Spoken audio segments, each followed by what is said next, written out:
చూస్ country delight, live better. ఇప్పుడే country delight app ని download చేసుకోండి.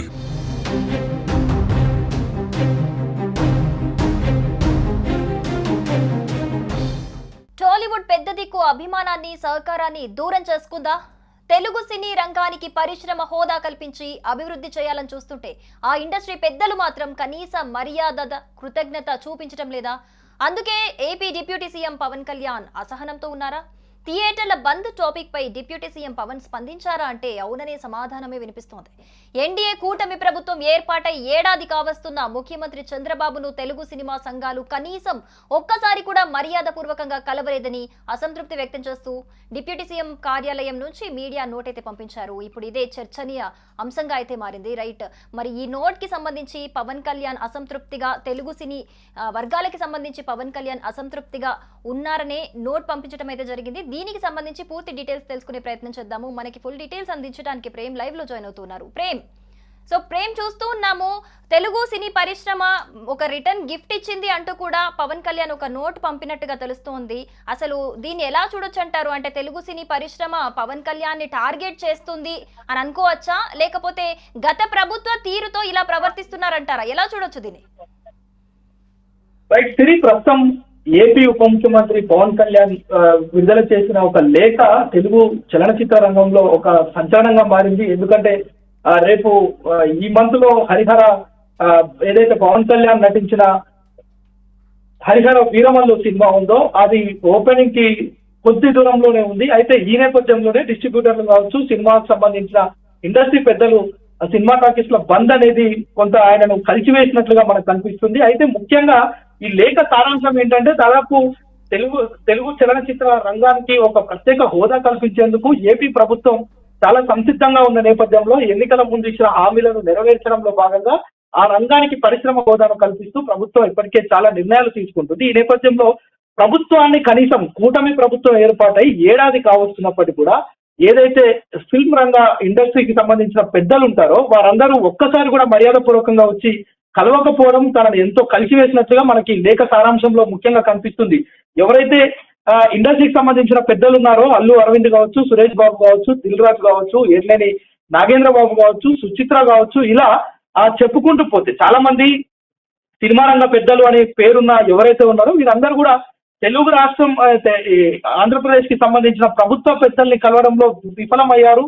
అంటే స్పష్టంగా కనిపిస్తుంది. ఏడాది అవుతుంది ఇప్పటికే ఈ ప్రభుత్వం ఏర్పాటై, కనీసం ఈ రోజు వరకు కూడా ఎవరు అంటే మూకుమ్మడిగా వీరంతా కూడా సమిష్టిగా వచ్చి ప్రభుత్వానికి అభినందనలు కానీ, ప్రభుత్వంలో ముఖ్యమంత్రిగా ఉన్న చంద్రబాబు నాయుడు కానీ, ఉప ముఖ్యమంత్రిగా ఉన్న పవన్ కళ్యాణ్ కానీ మర్యాదపూర్వకంగా కలవకపోవడం తనను ఎంతో ఇబ్బంది పెట్టినట్లుగా మనకి లేఖలో అయితే ముఖ్యంగా కనిపిస్తుంది. అయితే గత ప్రభుత్వం చేసిన అరాచకాలు, గత ప్రభుత్వం ఏదైతే సినిమా రంగం పైన చూపించిన ఈ ఒత్తిడి ఏదైతే ఉందో అది ఇప్పుడు ప్రస్తుతం లేదు. అయినప్పటికీ కూడా ఎవరు కూడా ఈ పెద్దలు అయితే మనం ఎవరైతే చెప్పుకున్నామో వీరు ఎవరు కూడా ప్రభుత్వం వద్దకు వచ్చి కనీసం ఒక ప్రభుత్వానికి అభినందనలు కానీ, ప్రభుత్వాన్ని మర్యాదపూర్వకంగా కలుసుకునే ప్రయత్నం చేయకపోవడం ఆయనను తీవ్రంగా కొంత ఆయన మానసికంగా కొంత దీనిపైన దృష్టి పెట్టినట్లుగా మనకు తెలుస్తుంది. అందుకే దాదాపు ఒక 4-5 పేజీల లేఖను ఈరోజు పవన్ కళ్యాణ్ విడుదల చేసిరు. దానికి అది ఒక పెద్ద చర్చనీయాంశంగా మారింది. మరోవైపు మనం చూడొచ్చు, ఏదైతే ఆంధ్రప్రదేశ్ కి సంబంధించి ఇప్పటి వరకు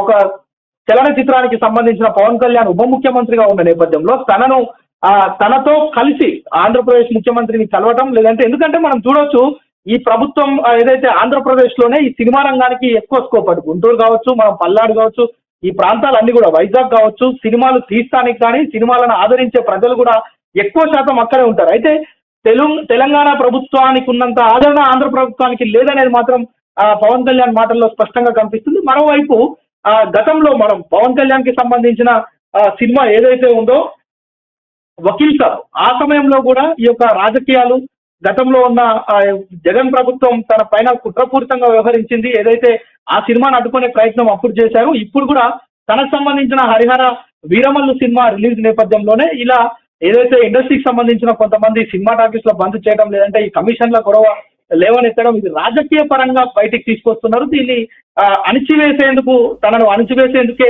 ఇలాంటి ఒక కుట్రలు చేస్తున్నారని చెప్పి ఆయన మాటల్లో మనకు అర్థమవుతుంది. మరోవైపు గత ప్రభుత్వం ఇచ్చిన చిత్కారాలను మర్చిపోయారా అంటూ ఘాటు వ్యాఖ్యలు కూడా చేయడం చూస్తున్నాం. ఎందుకంటే గతంలో ఏదైతే తెలుగు చలనచిత్ర రంగానికి సంబంధించిన పెద్దలు వారు రాష్ట్ర ముఖ్యమంత్రిని గతంలో జగన్ కలిసేందుకు వెళ్ళినప్పటికీ అప్పుడు సరైన రిసీవింగ్ లేకపోగా వారిని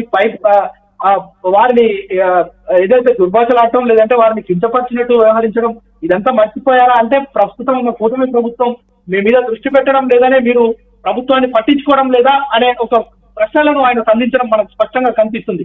మరోవైపు ఎవరైతే ఈ పెద్దలు ఉన్నారో ఈ యొక్క అల్లు అరవింద్ కావచ్చు, సురేష్ బాబు కావచ్చు, సుచిత్ర కావచ్చు, వీరంతా కూడా వారికి సంబంధించిన సినిమాలు రిలీజ్ అయ్యే సమయంలో ప్రభుత్వ పెద్దల్ని కలుసుకొని ఏదైతే తమకు టికెట్ల ధరలు పెంచాలి లేదంటే వసతులు కల్పించాలి అనే వాటిపైన వచ్చి మాట్లాడుతున్నారే తప్ప కనీసం ప్రభుత్వాన్ని ఒక్కసారి కూడా అఫీషియల్ గా వచ్చి సంప్రదింపులు జరపలేదు. ఎందుకంటే ప్రభుత్వం ఇచ్చిన హామీలను నెరవేర్చే దిశగా ప్రభుత్వం ముందుకు వెళ్తుంటే ఎందుకు ఇప్పటి వరకు ఎవరు కూడా ప్రభుత్వాన్ని కలిసే సాహసం చేయలేదు, ప్రభుత్వానికి అభినందనలు తెలిపే పని చేయలేదు అని చెప్పి ఆయన స్పష్టంగా మనకు ఆ లేఖలో కనిపిస్తుంది.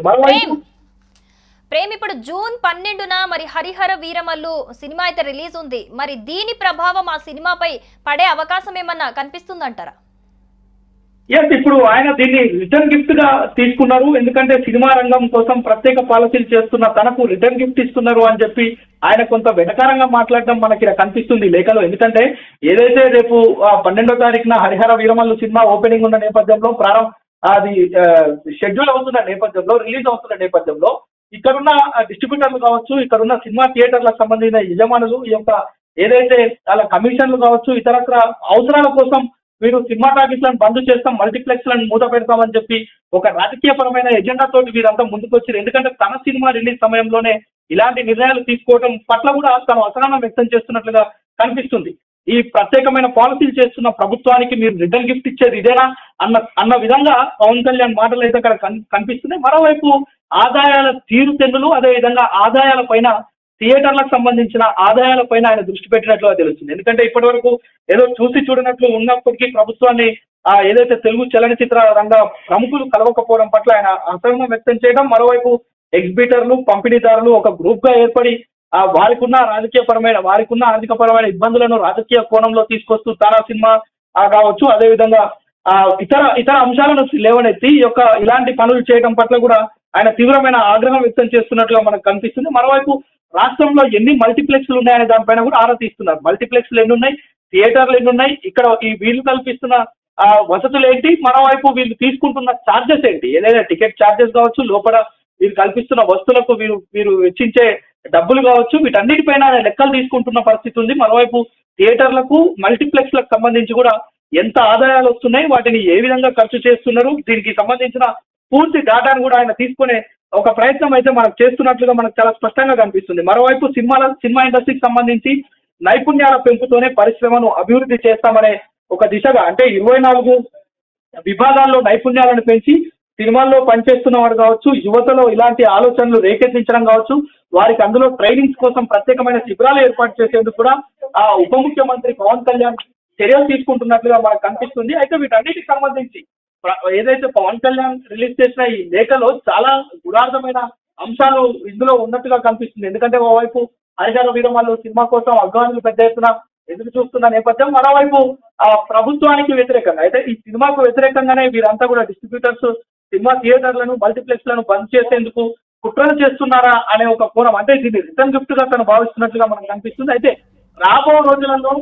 ప్రభుత్వం చేస్తున్న ఈ చర్యలను పక్కకు పెడితే సినిమా ఇండస్ట్రీకి సంబంధించి ఎవరైనా వ్యక్తిగత ఎజెండాలతో ప్రభుత్వ పెద్దలు కలిసేందుకు వస్తే వారి ఆర్డర్ సాగనీయం, మొత్తం సమిష్టిగా వచ్చి ఆ యొక్క ఇండస్ట్రీకి సంబంధించిన సమస్యలను చెప్పడం, మరోవైపు టికెట్ల ధరలు కావచ్చు, లీజు విషయాలు కావచ్చు, ఆర్థిక లావాదేవీలకు సంబంధించిన అంశాలు కూడా సంయుక్తంగా వస్తేనే వారందరినీ మేము ఎంటర్టైన్ చేస్తాం తప్ప వ్యక్తిగతంగా వచ్చి వారి సినిమాలు ఉన్నప్పుడు మాత్రమే ధరలు పెంచాలి, వస్తువులు పెంచాలి అని చెప్పే ఆ యొక్క పద్ధతి ఏదైతే ఉందో దానికి చరమగీతం పాడతామని చెప్పి కూడా ఆ లేఖలో మనకు స్పష్టంగా ఉన్నట్లు కనిపిస్తుంది. సిరి.